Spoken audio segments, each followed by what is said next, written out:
গল্পের শুরুতেই আমরা একটি মেয়েকে দেখতে পাই যে মেয়েটি হঠাৎ করেই কলেজের ভিতরে একটি ছেলেকে ধরে ফেলে আর ওই ছেলেটির কাঁধের ওপরে নিজের পাটি তুলে দেয়। দেন ছেলেটিকে বলতে থাকে যে তাড়াতাড়ি তো শার্টটি খুলে ফেল। এই ছেলেটি হচ্ছে আমাদের গল্পের মেন লিড, তার নাম ডং। ডং তো হঠাৎ করে এরকম ভাবে নিজেকে একটি মেয়ের কাছে ধরা পড়ে যাওয়ার কারণে অনেক বেশি ভয় পেয়ে যায়। আর এখন আমরা ডং এর সম্পর্কে জানতে পারি ডং আগে একদমই এরকম ছিল না। ডং তো আগে একদম গুন্ডা টাইপের একটি ছেলে ছিল।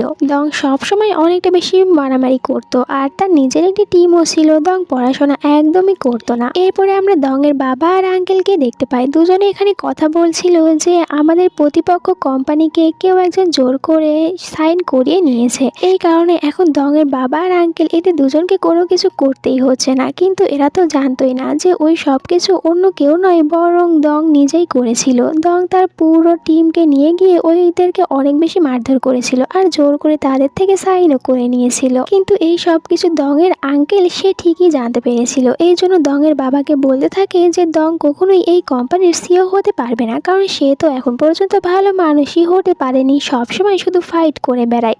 তাকে যদি এই কোম্পানির সিও বানানো হয় তাহলে সে তো কোম্পানি একদমই ভালোভাবে সামলাতেই পারবে না। তখনই ওখানে ডং একদম তার পুরো গেট আপ নিয়ে চলে আসে আর তার আঙ্কেলকে বলতে থাকে যদি এই ব্যাপারই হয়ে থাকে তাহলে আজকে আমি চ্যালেঞ্জ করছি, আমি ভালো মানুষ হয়ে যাব আর পড়াশোনাও করব। অন্যদিকে আমাদেরকে এই গল্পের ফিমেল লিডকে দেখানো হয়, তার নাম শ্যান। শ্যান অনেক ভালো মার্শাল আর্ট জানতো আর তার পাশাপাশি শ্যান অনেক ভালো গেমও খেলতে পারতো। শ্যাং ছিল অনেকটা বেশি চালাক একটি মেয়ে আর তার বুদ্ধিও ছিল অনেক বেশি। শ্যাং পড়াশোনাও ভালো ছিল, সে তো গ্র্যাজুয়েট কমপ্লিট করেছিল। কিন্তু এরপরেও শ্যানের বাবা এখানে শ্যানকে বলতে থাকে যে তোমাকে আবারও কলেজে যেতে হবে আর ওখানে তুমি তোমার ফিউচার হাজবেন্ডের সাথে দেখা করবে। কিন্তু শ্যান এমনটি করতে চাচ্ছিল না। বাবা বলতে থাকে তোমাকে ওখানে যেতেই হবে, তুমি মানা করতে পারবে না। তুমি যদি ওখানে যাও তাহলে দেখবে যে আমাদের বিজনেসের সম্পর্ক আর অনেকটা বেশি স্ট্রং হতে পারবে। শ্যান তার বাবাকে বলে যে এতদিন আমার লাইফে যা কিছু হয়েছে সব কিছু আপনি ঠিক করে দিয়েছেন, কিন্তু এখন আর এরকমটি হবে না, আমি আমার নিজের ইচ্ছে মতোই সব কিছু করব।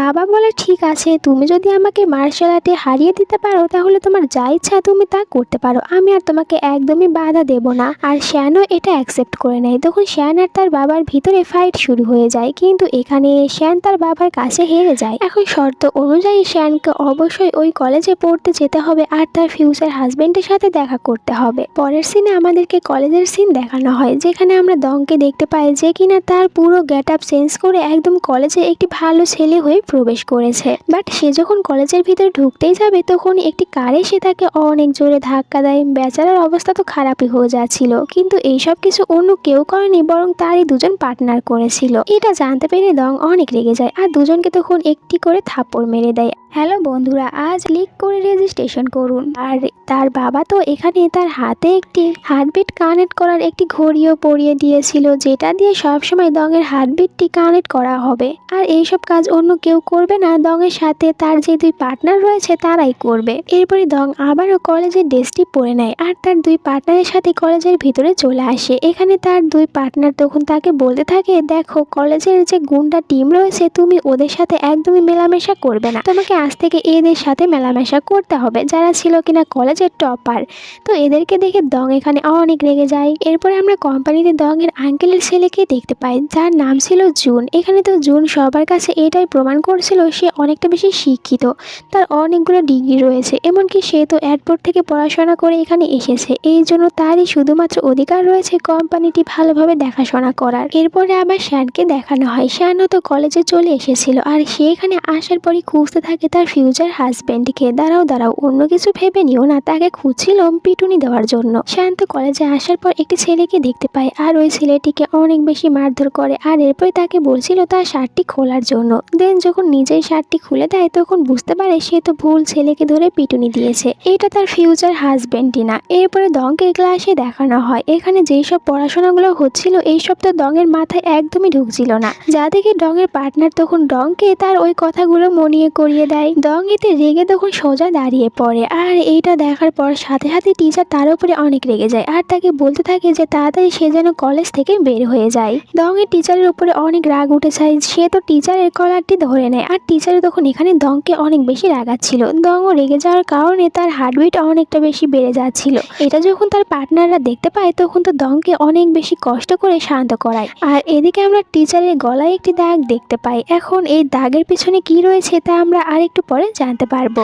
আর তাকে দেখে এটাও মনে হচ্ছিল সে কারোর সাথে মিলে রয়েছে। টিচার ডংকে এভাবে কলেজ থেকে বের করে দেওয়ার কথাটি বলাতে ডং অনেক বেশি রেগে গিয়েছিল। আর সে তখন রাগ কন্ট্রোলই করতে পারছিল না, তাই রেগে গিয়ে তার নিজের হাতটিকে দেওয়ালের সাথে অনেক জোরে ঘুষি মারে। এতে তার হাতে অনেক ব্যথা পায়। এই জন্য পরে সে চলে আসে একজন নার্সের কাছে। এখানে যখন সে নার্সকে দেখে, প্রথম দেখায় ডং তার প্রেমে একদম পুরো ফিদা হয়ে যায় আর নার্সকেই দেখতে থাকে। তখন এরা দেখতে পায় ডং এর হার্টবিট আবারও বাড়তে শুরু করেছে, কিন্তু বুঝতে পারছিল না যে কেন আবারও বেড়ে যাচ্ছে। কিন্তু যখন এখানে নার্সকে দেখে তখন দুজনেই বুঝতে পারে এই কারণে এখানে ডং এর হার্টবিটটি বাড়ছে। শান্ত কলেজের ভিতরে তার ফিউচার হাজবেন্ডকে খুঁজে বেড়াচ্ছিল। সে তখন পিছন থেকে ডংকে দেখতে পায় আর বুঝতে পারে যে এই ছেলেটি হচ্ছে তার ফিউচার হাজবেন্ড। এই জন্য সে সোজা ডং এর কাছে চলে যায় আর তাকে ধরে তার কাঁধের উপরে এরকম ভাবে পাটি উঠিয়ে দেয়। এরপরই তো ডংকে বলে যে তোর শার্টটি খোল। তো ডং অনেকটা বেশি অবাক হয়ে যায়, এই মেয়েটি হঠাৎ করে এখানে এসে এইসব কিছু কি বলছে। তখনই এখানে টিচার চলে আসে আর টিচারকে দেখার পর দুজনেই তো টিচারকে দেখে ভয় পেয়ে যায়, এমনকি এখান থেকে পালিয়েও যায়। এরপরে আবার দুজনে এদের ক্লাসে আসছিল, কিন্তু ক্লাসে ঢোকার সময় শ্যানের এখানে ডং এর সাথেই ধাক্কা লেগে যায়। মানে এরা দুজনে একই ক্লাসেই পড়ে। এখানেও তো শ্যাং ডংকে দেখার পর আবারও তার কলারটি ধরে নেয় তাকে মারার জন্য, কিন্তু এখানে আবারও টিচার চলে আসে। তাই টিচারকে দেখে দুজনে চুপচাপ ক্লাসের ভিতরে চলে যায়। এরপরে শ্যানের কাছে দুটি মেয়ে চলে আসে। আসলে একটু আগেই শ্যান যে কলেজের ভিতরে ঢোকার পর একটি ছেলেকে অনেক বেশি মারধর করেছিল, এই দুটি মেয়ে চলে এসেছে ওই ছেলের পক্ষ হয়ে এইখানে শ্যানকে মারার জন্য। কিন্তু এরা তো আর শ্যানকে চিনে না। এখানে শ্যানই উল্টো এই দুই মেয়েকে অনেক বেশি মারধর করে। আর মেয়েগুলো এত বেশি মার খাওয়ার পরে তখন এখানে উল্টো শ্যানেরই আবার পার্টনার হয়ে যায়। আর শ্যানের সাথে শ্যানকে সাহায্য করছিল তার ফিউচার হাজবেন্ডকে খুঁজে বের করার জন্য। আসলে শ্যানের কাছে তার ফিউচার হাজবেন্ডের কোনো ছবি ছিল না, শুধুমাত্র একটি ছবি ছিল, তা আবার ব্যাক সাইডের। তাই খুঁজে বের করা তো একটু মুশকিলই ছিল। কিন্তু শ্যাং এটা জানতো যে তার ফিউচার হাজবেন্ডের বুকে একটি চিহ্ন রয়েছে, তো সে এখন এটা দিয়েও খুঁজে বের করতে পারবে। আর প্র্যাকটিস করতে থাকে যে সে কিভাবে তার ফিউচার হাজবেন্ডকে অনেক বেশি পিটুনি দেবে। তখনই সে অনেক জোরে জোরে শব্দ শুনতে পায় আর দেখতে পায় যে ডং তার রুমের ভিতরে অনেক বেশি চিল্লামিল্লা করছিল। আর এইসব দেখে তো শ্যান অনেক বেশি খুশি হয়। এরপরে ডং এর বাবা আর শ্যানের বাবাকে দেখানো হয়। দুজন এখানে ডং আর শ্যান এদের দুজনের বিয়ে নিয়ে কথা বলছিল।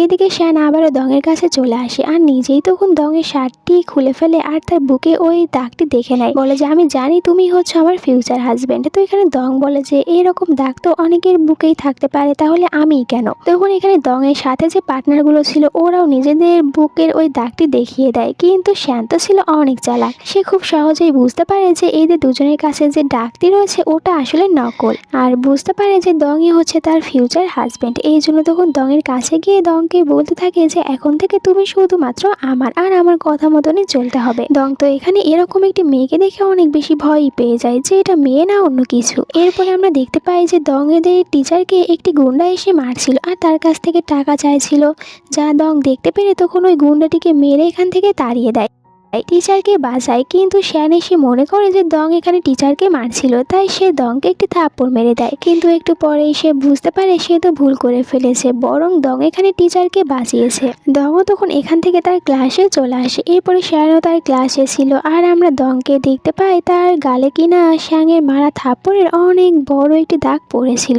বেচারাকে এরকম ভাবেই ক্লাস করতে হয়। আর এরপর থেকে শ্যান সবসময় লুকিয়ে লুকিয়ে এসে ডংকেই দেখতে থাকে আর তাকে দেখে হাসতে থাকে। এরপরে ডং দেখতে পায় সে তো এই পরীক্ষার একদম সবার লাস্টে পড়ে গিয়েছে। একটু পরে ওখানে শ্যান আসে আর শ্যান ছিল একদম টপার। আসলে শ্যান তো পড়াশোনায় অনেক বেশি ভালো ছিল, এই জন্য সে টপারই হয়েছে। ডং এখানে অনেক রেগে যায়, কিন্তু আবারও সে এখানে ওই নার্সকে দেখতে পায়, যাকে দেখার পর ডং এর মনের ভিতরে আবারও লাড্ডু ফুটতে শুরু করে। আর নার্সের কাছে যাওয়ার জন্য ডং তখন তার পার্টনারকে বলে তাকে অনেক বেশি মারধর করার জন্য। দুজনে এখানে ডং এর কথায় তাকে অনেক মারে। ডং এখানে আধমরা হয়ে গিয়েছিল, সে চলে আসে নার্সের কাছে। বাট ভিতরে ঢোকার আগে ডং তো দেখতে পাই যে তার আগে এখানে অনেক লম্বা একটি সিরিয়াল পড়ে গিয়েছে আর এখানে সবাই তো ফেক আঘাত পাওয়ার দাগ করে নিয়ে এসেছিল, যা দেখার পর ডং এর অবস্থা এখন খারাপ হয়ে যায়, কারণ ওরা তো এখানে শুধুমাত্র নাটক করছে, কিন্তু ডং যে ব্যথা পেয়েছে এটা তো রিয়েলি ছিল। তখনই ওখানে শ্যান চলে আসে আর ডংকে যেন নার্সের কাছে যেতে না হয় এই জন্য সে নিজের হাতেই এখানে সে ডং এর একদম পট্টি করিয়ে দেয়। আর এরপরে ডং এর এই দুই পার্টনারকেও তো অনেক বেশি মারধর করে। ডং এইসব কিছুতে অনেক বিরক্ত হয়ে যায়, এই জন্য সে তো শ্যাং এর বিরুদ্ধে যুদ্ধই ঘোষণা করে দেয়। এখানে তখন আমরা শ্যাং এর টিম আর ডং এর টিমকে দেখতে পাই। তো ডং শ্যানকে বলছে বলছিল আমি যদি এখানে জিতে যাই তাহলে আমি আর তোমার কোনো কথাই শুনবো না। আর এখানে শ্যান বলতে থাকে যদি আমি এখানে জিতে যাই তাহলে তো এরপরে তুমি পুরোপুরিভাবে একদম আমার হয়ে যাবে আর ওই নার্সের কাছে যেতেও পারবে না। এরপরে এতে দুজনের ভিতরে ফাইট শুরু হয়ে যায় যা কিনা ছিল প্রচুর পরিমাণের ফানি। তোমরা এখন দেখতে থাকো যে দেখো এখানে কিভাবে পেঁয়াজ কাটতে দিয়েছে আর এইসব কিছুতে ডংকে হারিয়ে দেয় আর শেষ পর্যন্ত এখানে শ্যানি জিতে যায়। তো শ্যানি যেহেতু এখানে জিতে গিয়েছে এখন তো ডংকে শ্যানির কথাই মানতে হবে। এদিকে আবার তখন ডংয়ের বাবাকে দেখানো হয়। শ্যানের বাবাকে বলতে থাকে আমার ছেলেকে কলেজে পাঠিয়েছি পড়াশোনা করার জন্য আর সে ওখানে অনেক ভালো পড়াশোনা করছে, কিন্তু তার ছেলেকে দেখানো হয় যে কিনা সারাদিন শুধু গেম খেলে কাটিয়ে দেয়। শ্যাংয়ের বাবাও বলে যে আমার মেয়েকেও পাঠিয়েছি পড়াশোনা করতে আর আমার মেয়ে তো অনেকটা বেশি শান্তশিষ্ট, কিন্তু ওনার মেয়েকেও দেখানো হয় যে কিনা এখন প্র্যাকটিস করতেই বিজি ছিল আর ভাবছিল সে কিভাবে ডংয়ের সব হাড়গুলো ভেঙে দিতে পারবে। শ্যাং তো এখানে জিতে গিয়েছিল, কিন্তু এরপরও সে দেখতে পায় ডং তো সবসময় ওই নার্সের পিছনেই পড়ে থাকে। এই জন্য শ্যাং চলে আসে নার্সের সাথে দেখা করতে আর সেখানে নার্সের সাথে একটি কম্পিটিশন করে যেখানে কিনা এরা দুজনে একটি ব্যাডমিন্টন ম্যাচ খেলবে। এটা তো ছিল একটি সাধারণ শুধুমাত্র খেলার ম্যাচ, কিন্তু শ্যাংয়ের কাছে যেন এটা যুদ্ধ হয়েছিল আর সে তো এখানে এই নার্সকে হারিয়েই দেয়। কিন্তু তখন ওপরে লাফ দেওয়ার পরে তার নিচে নামার সময় পাটি মচকে যায়। তখন সে দেখতে পায় তার দিকে দৌড়ে ডং আছে আর ডংকে তার দিকে আসতে দেখে সে অনেক খুশি হয়েছিল। বাট এই ডং তো ওর কাছে যায় না, বরং ওকে ইগনোর করে সোজা চলে আসে এই নার্সের কাছে। আর নার্সের কাছে আসার পর বাহানা বানাচ্ছিল যে তারা অনেক বেশি ব্যথা পেয়েছে আর নার্সের সাথে যেতে নিচ্ছিল, কিন্তু শ্যাং তাকে ধমক দিয়ে থামিয়ে দেয় আর বলে যে তুই শুধুমাত্র আমার, এখান থেকে যাবি না। পরে আমরা ডংকে একটি বারে দেখতে পাই আর তার জীবনটা এখন শুরুই হয়েছে শুধুমাত্র শ্যানের হাতে থাপ্পড় খাওয়ার জন্য আর তার থাপ্পড়ে তো গালে পুরো লাল হয়ে গিয়েছে। এখন ডং বলতে থাকে ওর পার্টনারদেরকে যে এ মেয়ে না, এ আসলে মেয়ে হতেই পারে না, এ তো আসলে একটি শাকচুন্নি। ডং তখন এখানে দেখতে পায় যে তাদের টিচার তো এখানে কিছু গুন্ডাদের সাথে ড্রিঙ্ক করছিল, এই জন্য ডং টিচারের কাছে গিয়ে তাকে একটু টিস্যু দেয়, কিন্তু এখানে এই টিচার তো উল্টো ডংয়ের উপরেই রেগে যায় আর ডংকে বলতে থাকে যে একদমই ভালো সাজার নাটক করবি না, তোর কি এই দাগের কথা মনে আছে? আর মনে থাকবেও কিভাবে, তুই তো কখনো ভালো মানুষ হতেই পারিসনি, তাই তোর এইসব কিছু মনেও থাকবে না, তুই তো এটা ভুলেই যাবি। আর তো ডংকে এখানে আরো অনেক কিছু বলে যে ভালো মানুষ হওয়া শুধু শুধু নাটক করিস না, কখনো হতে পারবি না। আর এরপরে আমরা ডংকে দেখতে পাই সে তো ড্রিঙ্ক করছিল, কারণ সে তার টিচারের কথাগুলো শোনার পর অনেক বেশি কষ্ট পেয়েছিল। তখন এখানে ডংয়ের কাছে শ্যান চলে আসে আর এরপরে দুজনে এখানে একসাথে গল্প করছিল। শ্যান এখানে ডংকে খুশি করার চেষ্টা করে, সে ডংকে বলতে থাকে যে যারা মুখোশ পরে থাকে তারা কখনোই হ্যাপি থাকতে পারে না। তো ডং বলে তুমি তাহলে আমার সম্পর্কে কি জানো? শ্যান বলে যে কিছুই না, যেরকম তুমিও আমার সম্পর্কে কিছুই জানো না, আমি আমার বাবা মায়ের একমাত্র সন্তান, তারা চেয়েছিল একটি ছেলে কিন্তু আমি হয়েছি, এই কারণে আমি কখনোই আর একটি ভালো মেয়ে হওয়ার চেষ্টা করিনি, আমাকে সবসময় হতে হয়েছিল একটি ভালো সন্তান আর এই কারণে আমি সবসময় চেষ্টা করতাম যাতে করে আমি আমার বাবা আর মায়ের ভালো সন্তান হতে পারি। আমার ছোটবেলা থেকে টেডি অনেক পছন্দ ছিল, কিন্তু আমি কখনোই নিজের খুশির জন্য ওটা নিতে পারিনি, কারণ আমাকে সবসময় সবার সামনে অনেক বেশি স্ট্রং দেখাতে হবে। আমি আর সব বাকিদের মতন আমার নিজের ইচ্ছাগুলো কখনোই পূরণ করতে পারবো না, আমি এরকম কিছু কখনো করতেই পারবো না। এই জন্য আমি তোমাকে বলছি যে কখনোই মুখোশ পরে থাকা মানুষেরা একদমই হ্যাপি থাকতে পারে না, আর তুমি যদি হ্যাপি থাকতে চাও তাহলে তোমার মন যা চায় তুমি তাই করো, দেখবে তুমি হ্যাপি থাকতে পারবে। আর এরপর তো এখানে এতে দুজনের হঠাৎ করে একে অপরের সাথে হাতের একটু টাচ হয়ে যায়, যার কারণে দুজনে তখন এখানে অনেকটা বেশি অকওয়ার্ড ফিল করে। যাই হোক, দুজনে তো এখানে কথা বলার মাধ্যমে একটু ভালো বন্ধু হতে পেরেছে, যদি এখন এদের দুজনের ভিতরে শুধু ফাইটটা না হয়। এরপরে দুজনে একসাথে ওখানে হাঁটতে থাকে আর অনেক জোরে জোরে চিৎকার করে এদের মনের ভিতরে যা রাগ ছিল সবগুলো বের করে দেয়। পরের দিন ডং কলেজে আসে, কিন্তু তার গেট আপ এখন পুরো চেঞ্জ ছিল, মানে সে যেরকম ভাবে আসতে পছন্দ করে ওই রকম ভাবে কলেজে এসেছিল। আর এখানে গুন্ডারা আবারও টিচারকে বুলিং করছিল, কিন্তু যখন এরা ডংকে দেখতে পায় তখন ওখান থেকে ভয় পেয়ে পালিয়ে যায়। ডং এখানেও গুন্ডাদের হাত থেকে টিচারকে বাঁচায়, কিন্তু এরপরও টিচার ডংকে থ্যাংক ইউ বলে না, উল্টো ডংকে বলতে থাকে তোর তো এখন আমার উপরে অনেক বেশি হাসি পাচ্ছে, তুই তো এরকমই করিস। তাই টিচার ওখান থেকে চলে যায়। ডং আবারও টিচারের কথাগুলো শুনে অনেক বেশি কষ্ট পায়, তাই সে বাড়ি এসে ড্রিঙ্ক করতে থাকে। ডং এর পার্টনাররা এখানে ডংকে বলতে থাকে যে টিচার ঠিকই বলেছে, তুই কখনো ভালো মানুষ হতেই পারবি না। তো এটা শুনে ডং আরও রেগে যায়। এরপরে ডং ওই গুন্ডাদেরকে অনেক বেশি মারধর করে, তাদের কাছ থেকে সব সত্যি কথাগুলো জানার জন্য। আর এখানে গুন্ডারা দংকে সব সত্যি কথা বলেও দেয় যে ছোটবেলায় তাদের টিচারকে সবাই অনেক বেশি বুলিং করতো, এই জন্য সে তো চলে এসেছিল একজন গ্যাংস্টার হতে। আর সে গ্যাংস্টার টিমে যোগও দিয়েছিল, কিন্তু সে রিয়েল গ্যাংস্টার হতে পারেনি। আর টিচারের গলায় যে দাগটি রয়েছে ওটা অন্য কেউ না, বরং দংই দিয়েছিল।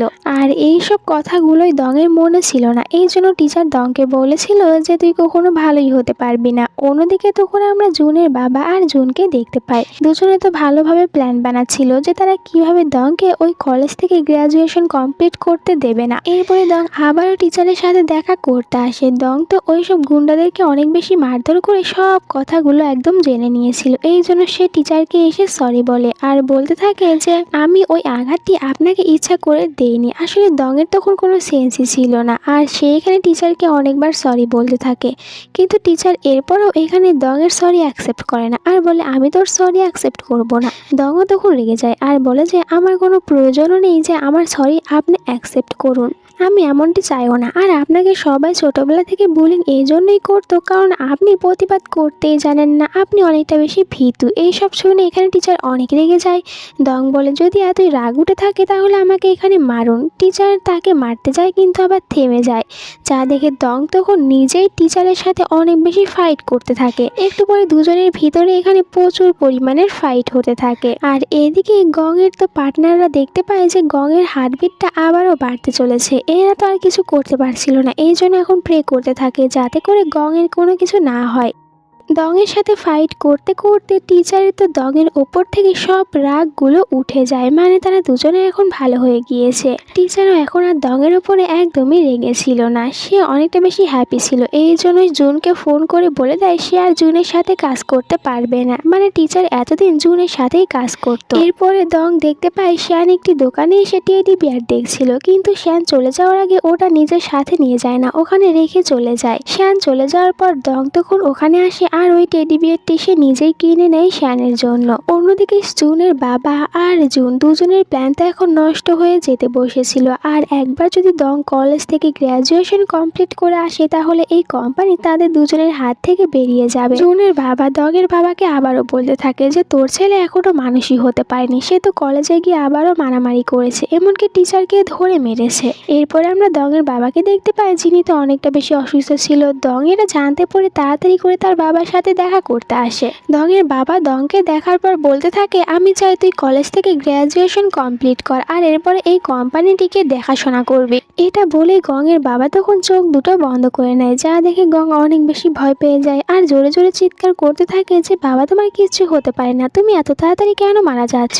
একটু পরে গংয়ের বাবা চোখ দুটো খুলে বলে যে আজাইরা চিল্লাচিল্লি করিস না, আমার ঘুম পাচ্ছিল তাই চোখ দুটো বন্ধ করে নিয়েছি, এখন যা। দং চুপচাপ ওখান থেকে চলে যায়। দং চলে যাওয়ার পর দংয়ের বাবা দংয়ের দুই পার্টনারকে বলতে থাকে আমার অভিনয় কেমন ছিল। এখানে পার্টনাররা বলে অনেক বেশি ভালো, যা শুনে দংয়ের বাবা হাসতে থাকে, মানে এইসব কিছু তার প্ল্যান ছিল ছেলেকে একটু ভয় দেখানোর জন্য।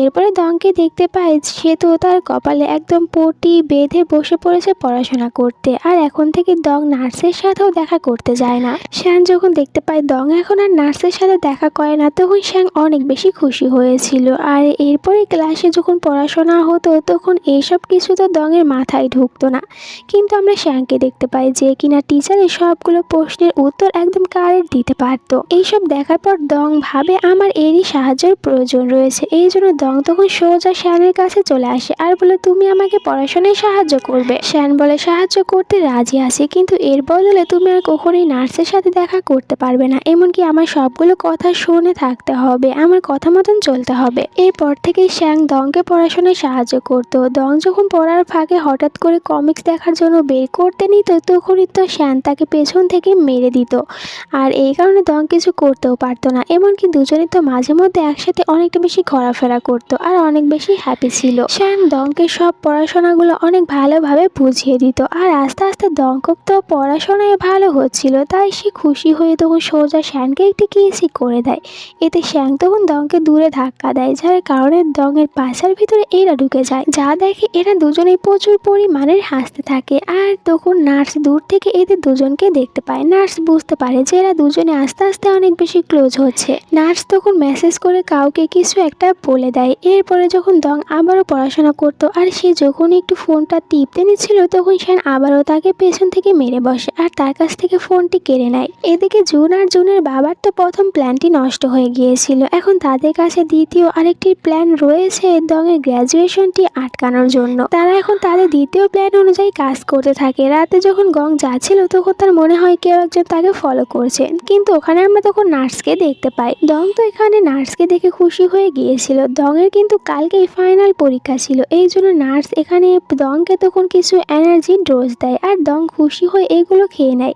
কিন্তু এগুলো খাওয়ার সাথে সাথে দং অজ্ঞান হয়ে যায়। এরপরে দংকে দুজন গুন্ডারা ধরে নিয়ে আসে আর তাকে কিডন্যাপ করে রেখে দেয়, যাতে করে দং কালকে তার ওই পরীক্ষাটি দিতে না পারে আর সে গ্র্যাজুয়েট কমপ্লিটও না করতে পারে। এদিকে কলেজে শ্যান তো দংয়ের অপেক্ষা করছিল আর এরপরে সে দংকে খুঁজতেও থাকে। একটু পরে নিজের ফোনটি দেখে আর বলে যে আমি আমার ফোনের ট্র্যাকারের মাধ্যমে তোমাকে অবশ্যই খুঁজে নেব, কোথায় পালিয়ে গিয়ে থাকবে। অন্যদিকে দংয়ের জ্ঞান ফিরলে সে তো তখন চিৎকার করতে থাকে আর সাহায্য চাইতে থাকে, কিন্তু কেউ তাকে সাহায্য করতে আসছিল না। বাহিরে গুন্ডারা তখন কারো আসার শব্দ শুনতে পায়, এই জন্য তারা দুজনে চলে আসে বাহিরে দেখার জন্য। আর আমরা তখন বাহিরে অন্য কাউকে না শ্যানকেই দেখতে পাই। শ্যান তখন ওই দুই গুন্ডাকে ভালোভাবে মজা শিখিয়ে এসে ভিতরে চলে আসে দংয়ের কাছে। দং তো এখানে শ্যানকে দেখার পর খুশি হওয়ার বদলে সে শ্যানকে বলতে থাকে, তাহলে তুমি কি আমাকে কিডন্যাপ করে রেখেছো যাতে করে আমি পরীক্ষা দিতে না পারি আর এখন আমাকে এখানে মারধর করবে? শ্যান বলে, আমি জানতাম না তুই এত বোকা, আমি তো তোকে এখানে গুন্ডাদের হাত থেকে বাঁচাতে এসেছি। আর এরপর সে দংয়ের হাত পায়ের বাঁধনগুলো খুলে নিয়ে দংকে নিয়ে এখান থেকে পালানোর জন্য বাহিরে আসে। দুজনে বাহিরে চলে আসলে বাহিরে অনেকগুলো গুন্ডাদেরকে দেখতে পায়। এখানে গুন্ডাদেরকে দেখার পর শ্যান তখন দংয়ের হাতে একটি লাঠি দেয় আর তাকে দূরে দাঁড়িয়ে থাকতে বলে। এরপরে শ্যান তো নিজেই চলে আসে ওই গুন্ডাদের সাথে ফাইট করতে আর সে গুন্ডাদের সাথে অনেক বেশি ফাইটও করতে থাকে। এরপর এখানে সে ফাইট করার সময় হঠাৎ করে পড়ে যেতে নিচ্ছিল, কিন্তু দং তখন তাকে অনেক সুন্দরভাবে ধরে নেয়। দুজনেই তখন একে অপরের দিকেই তাকিয়েছিল, কি সুন্দর একটি রোমান্টিক সিনই হতে নিচ্ছিল। কিন্তু তখনই গুন্ডারা এদের সবকিছু নষ্ট করে দেয়, বলে যে এইসব বাদ দাও, আগে ফাইট করো। এরপরে এখানে শ্যান আর দং তারা দুজনে একসাথে চলে আসে এইসব গুন্ডাদের সাথে ফাইট করতে। দুজনেই তো ছিল এখানে অনেক ভালো ফাইটার, এই জন্য গুন্ডারা এদের সাথে কিছুতেই পেরে উঠতে পারছিল না। আর ফাইট করার সময় হঠাৎ করে একজন গুন্ডা এখানে শ্যানকে মারতে নিচ্ছিল, যেটা দং দেখতে পায় আর সে তখন এখানে শ্যানকে বাঁচিয়ে নেয়। আর এই ফাইট করার সময় দংয়ের হার্টবিট অনেক বেশি বেড়ে গিয়েছিল, এই জন্য দংয়ের হাতে থাকা ওই ঘড়িটি তখন ভেঙে যায়। দং আর শ্যান দুজনে একে অপরের সাপোর্ট নিয়ে এখানে থাকা সব গুন্ডাদেরকে মেরে ফেলে। কিন্তু তখনই এখানে হঠাৎ করে আবার ওই নার্সটি চলে আসে, যাকে এখানে জুন পাঠিয়েছিল। আর এই নার্সকে দেখার পর দং তো অনেকটা বেশি কনফিউজড হয়ে যায়, সে নার্সকে একদমই মারতেই চাচ্ছিল না। দং মারবে না তাতে কি হয়েছে, কিন্তু শ্যান তো আর ছেড়ে দেবে না, এই জন্য শ্যান তখন দংকে দূরে সরিয়ে দেয় আর এরপরে নিজেই চলে আসে ওই নার্সের সাথে ফাইট করার জন্য। শ্যান তো এখানে নার্সের সাথে ফাইট করে এই নার্সকেও হারিয়ে দেয়। এরপরে দুজনে ওখান থেকে চলে আসে আর দৌড়ে দৌড়ে স্কুলে যাওয়ার জন্য দৌড়াচ্ছিল, কিন্তু এদের স্কুলটা এখান থেকে অনেক বেশি দূরে ছিল। দুজনেই তখন রাস্তার ভিতরে বসে পড়ে। দংয়ের ফোন নিয়ে নিয়েছিল গুন্ডারা, আর এখানে যে শ্যানের ফোন ছিল তার ফোনে আবার চার্জও ছিল না, এই জন্য এরা কাউকে ফোনও করতে পারছিল না। দং এখানে শ্যানকে বলতে থাকে, কিন্তু তুমি কিভাবে জানলে যে আমি আসলে এখানে রয়েছি? শ্যান তখন দংকে বলে দেয় যে আমি যখন তোমাকে পড়াতে যেতাম তখন আমি লুকিয়ে তোমার ফোনে একটি ট্র্যাকার অ্যাপ ডাউনলোড দিয়ে দিয়েছিলাম আর এর মাধ্যমে আমি তোমাকে খুঁজে পেয়েছি। দং তো ক্লাসে যেতে পারেনি, এই জন্য শ্যান তখন এখানে তার জন্য একটি নোটবুকও নিয়ে এসেছিল আর সে তখন এটা দংকে দিয়ে দেয় পড়ার জন্য, যাতে করে সে পরীক্ষায় ভালো করতে পারে। দং তখন ওটা নিয়ে পড়তে থাকে আর শ্যান তখন এখানে দংকে বলতে থাকে যে তুমি আমাকে নিয়ে কেমন ফিল করো, দাঁড়াও এক্ষুনি বলবে না, আগে আমার পুরো কথা শোনো। শ্যান বলতে থাকে যে আমি প্রথম যেই দিন তোমাকে দেখেছিলাম ওই দিন তো আমার কাছে তোমাকে একদমই ভালো লাগেনি, কিন্তু এখন আমার তোমাকে অনেক বেশি ভালো লাগে। আচ্ছা এখন তুমি বলতে পারো যে তোমাকে আমার কেমন লাগে? কিন্তু এখানে তো দং কোনো কথাই বলছিল না, এই জন্য শ্যান তো রেগে যায় আর বলে তুমি কোনো কিছু বলছো না কেন, তাড়াতাড়ি উত্তর দিয়ে দাও, আমি আবার রেগে না যাই। এরপরে তো শ্যান দেখতে পায় দং তো এখানেই ঘুমিয়ে পড়েছে। যাচ্ছে, যা দেখে শ্যান অনেক রেগে যায় আর সে দংয়ের কাছে গিয়ে অনেক জোরে জোরে চিৎকার করে দংকে উঠতে বলে। দং তো তার এইসব চিল্লানি শুনে তাড়াতাড়ি করে উঠে পড়ে। দেন শ্যানকে এতটা বেশি ক্লোজে দেখে সে অনেক বেশি নার্ভাস হয়ে যায়। এরপরে দুজনে আবারও এখান থেকে উঠে পড়ে। অন্যদিকে কলেজের সিন দেখানো হয় যেখানে কিনা পরীক্ষা এতে শুরু হয়ে যাচ্ছে, কিন্তু এখন এরা দুজনে এখানে আসেইনি, তাই টিচারও অনেকটা বেশি চিন্তিত ছিল। এদিকে যখনই দং একটি গাড়িকে থামাতে যাবে তখনই ওই গাড়িটি এসে দংকেই ধাক্কা দেয়। এতে করে দং তখন রাস্তার ভিতরে পড়ে যায় আর দংয়ের এরকম অবস্থা দেখে শ্যান তখন অনেক জোরে জোরে কান্না করতে থাকে আর সে দংকে উঠতে বলছিল, কিন্তু এইসব কিছু তো দংয়ের শুধুমাত্র নাটক ছিল, ওর কোনো কিছুই হয়নি, একদম পুরোপুরি সুস্থ রয়েছে। তখন এখানে শ্যাং তো ওই লোকটিকে বলতে থাকে তাড়াতাড়ি আমাদের দুজনকে আমাদের জায়গা মতো নিয়ে চলো। টিচার এদের জন্য অপেক্ষা করতে থাকে আর তখনই হঠাৎ করে এখানে দং আর শ্যান তারা দুজনে একসাথে চলে আসে। এরপরে টিচারও এদের দুজনকে পরীক্ষা দেওয়ার জন্য তাড়াতাড়ি ক্লাসের ভিতরে আসতে বলে। দুজনে অনেকগুলো বাধা পার করে ফাইনালি পরীক্ষা দিতে পারছে, এই জন্য টিচারও খুশি ছিল। এরপরে তো এদের পরীক্ষাও শেষ হয়ে যায়, যেখানে দং পাশ করেছিল, এই জন্য দং খুশি ছিল। আর এখানে টিচারও এখন দংয়ের ওপরে অনেক খুশি ছিল। দং আর টিচার এখন দুজনে ভালো ফ্রেন্ডই হয়ে গিয়েছে। অন্যদিকে আমরা শ্যানকে দেখতে পাই যে কিনা একটি টেডি নিয়ে এখান থেকে চলে যাচ্ছিল আর সে কলেজ থেকেই চলে যাচ্ছে। আর এই টেডিটি তাকে আসলে দং দিয়েছিল দংয়ের জীবনটি বাঁচানোর জন্য। সেদিন শ্যান দংকে বলেছিল যে তুমি শুধু এই টেডি দিতে চাও নাকি আমাকে আর অন্য কিছুও বলতে চাও, কিন্তু দং এখানে তাকে আর কোনো কিছুই বলেনি, চলে গিয়েছিল।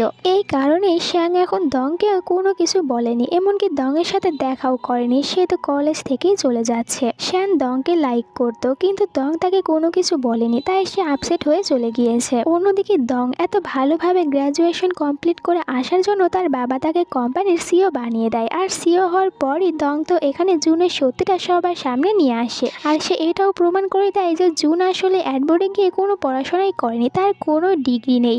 জুন তো অ্যাডবোর্ডে গিয়ে শুধুমাত্র এতদিন ধরে মেয়েদের সাথে মাস্তি করে তার সময়গুলো কাটিয়েছে আর চলে আসার আগে সে ফেক ডিগ্রি বানিয়ে নিয়ে এসেছে। এই সব কিছু জানার পর এখানে জুনের বাবার অবস্থা অনেক খারাপ হয়ে যায়। এরপরে জুন চলে আসে দংয়ের সাথে দেখা করতে। জুন তো দংকে বলতে থাকে যে তুই আমার রাস্তা থেকে চলে যা, আমার সবকিছু ভালোই চলছিল তাই বলছে চলে যেতে। এখানে দং তখন জুনকে বলে যে আমি তোমাকে ভালো হওয়ার জন্য আরও একটি চান্স দিচ্ছি, নিজেকে চেঞ্জ করে নাও। দংয়ের ফোনে যেহেতু একটি ট্যাগার অ্যাপ ছিল এই জন্য দং তার ফোনটিকে ট্যাগ করে আর সে দেখতে পায় যে গুন্ডারা তো এই ফোনটি আসলে জুনকে এনে দিচ্ছে, মানে এই সব কিছুর পেছনে জুনেরই হাত ছিল। আর এটা তো দং এখন বুঝতে পারে, তাই সে আর জুনকে ছেড়ে দেবে না। এখন জুনকে অবশ্যই তার পাপের শাস্তি পেতে হবে। এরপরে দং আবার চলে আসে তার বাবার সাথে দেখা করতে। দং এখানে তার বাবাকে বলতে থাকে আমি তো কোম্পানির সিও হয়ে গিয়েছি, কিন্তু এখনো আমার একটি কাজ করা অসম্পূর্ণ রয়ে গিয়েছে, এই জন্য ওটা আমি যাচ্ছি সম্পূর্ণ করতে, এরপরে আমি আবারও কোম্পানিতে ফিরে আসবো।